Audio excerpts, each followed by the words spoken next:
Hello, everyone, and welcome to Learn English by Podcast. I'm Andrea. And I'm Luca.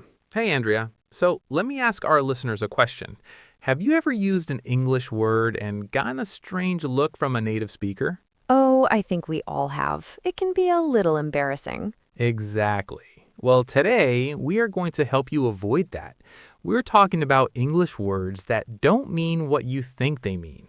That's right. These are often called false friends because they look or sound similar to a word in your language but have a completely different meaning in English. Mm-hmm. Learning them is super important for clear communication. But before we start, make sure to subscribe to this channel for daily listening practice. That will really improve your English. So where should we start, Andrea? Let's begin with a really common one. Actually.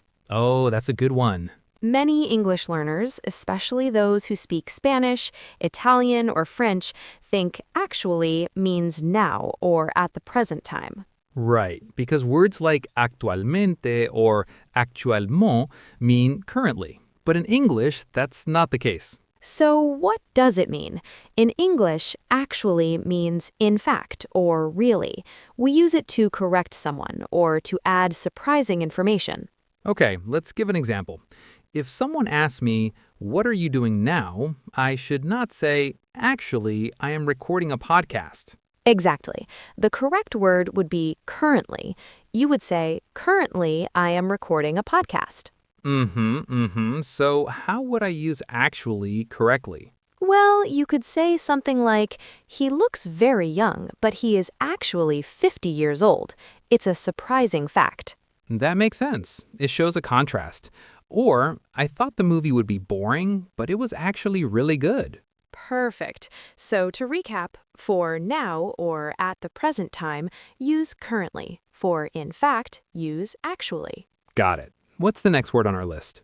The next word is eventually. Ah, another classic false friend. The word sounds like eventualmente in Spanish or Italian, which means possibly or maybe. Right, but in English, eventually means something quite different. It means in the end or after a long time. It tells you that something will happen, but maybe not soon. So it's about certainty, not possibility.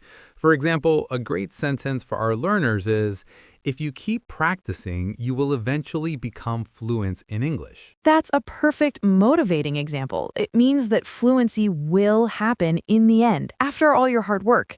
It's not a maybe. So if you want to say possibly, what should you say instead? Just say possibly or maybe. For instance, maybe we can get a coffee later. Right. If you say, eventually we can get coffee, it sounds like getting coffee will be a very long and difficult process. Yes, exactly. That would sound very strange. Okay, I have one more for us. This one is about a place. The word is library. Oh, a great one. For French speakers, a librairie is a place where you buy books. Yes, and for Italian speakers, a libreria. But in English, a library is a place where you go to borrow books for free. That's a very important difference.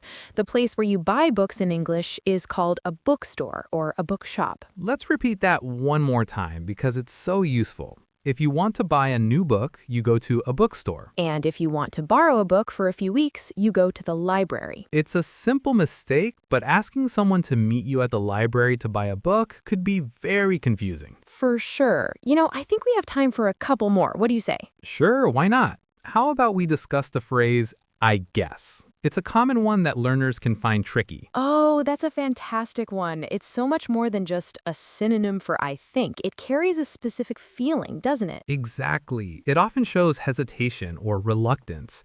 For example, if you ask me, are you excited for the big meeting tomorrow? And I say, I guess, it suggests I'm not really looking forward to it. Perfect example. It's like you're agreeing, but not with much enthusiasm. A simple yes would be much more positive. The I guess adds a layer of doubt or lack of excitement. Precisely. Understanding that nuance can really help learners grasp the true feeling of a conversation. Okay, that was a great addition. Now, should we do a quick recap of all the words? Almost. I think we should squeeze in one more because it's something I hear learners misuse all the time. The word is sensible. Oh, you're right. That's a huge one. Many people, especially Spanish speakers or French speakers, think sensible means sensitive, right? Exactly. In English, sensible means practical, reasonable, or having good judgment. For example, it was sensible to bring an umbrella since it looks like it's going to rain.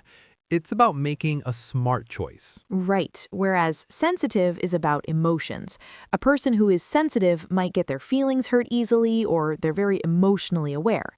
You could say he's very sensitive to criticism. A perfect distinction. So you can be a sensitive person, but that doesn't mean you are always sensible. And a sensible person might not be very sensitive. Great idea.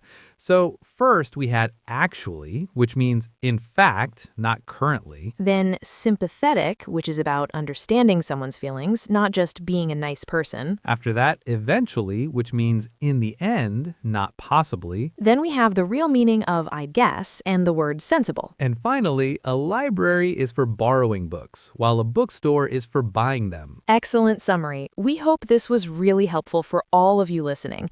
And now we have a question for you. Yes, which of these words have you used incorrectly? Or is there another false friend in English that always confuses you? Let us know in the comments below. We read everyone. And I think that's all the time we have for today. Thank you so much for joining us. Don't forget to subscribe to our channel for daily English practice and share this video with anyone you know who is also learning English. Tell us in the comments which of these phrases did you already know. Remember, everyone makes mistakes when learning a new language. It is a natural and important part of the process. That's right. The most important thing is to stay curious and keep practicing. You are doing a great job. Keep up the amazing work, and we'll talk to you in the next episode of Learn English by Podcast. Bye for now. Bye, everyone.